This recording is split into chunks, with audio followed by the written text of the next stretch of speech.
Spencer Horn with Spencer Horn Solutions. Today I'm in Joshua Tree National Park, and I just got finished working with a great client in Palm Springs.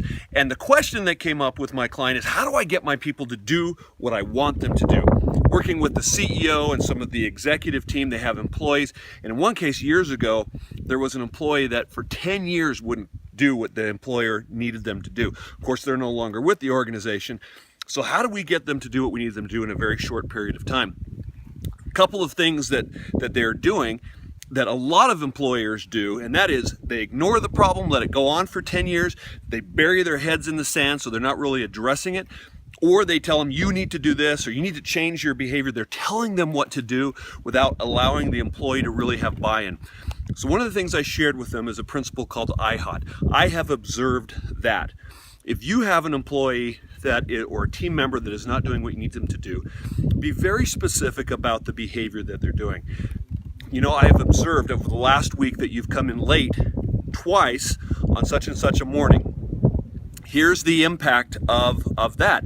And before you go on, you have to have them acknowledge that that behavior was actually done. Once they acknowledge that they have been late, then you can say, help me understand what's going on. You're asking questions. Then what you want to do is, instead of telling them what to do to fix the problem, because if you ask them to fix the problem, then if it doesn't work, it's on you as a leader or the manager. But if you go to them and say, what will you do to make sure this doesn't happen going forward, they must come up with a plan. Of course, you get to approve that plan, but once you approve that plan, then you can hold them accountable and follow up with the behavior change that you need them to do. We did that today with an employee that took us time to actually get them to admit, but once they did, we were able to get them to commit to the behavior that we needed them to do and the consequences if they didn't do that. Very effective. It takes time. You got to practice that.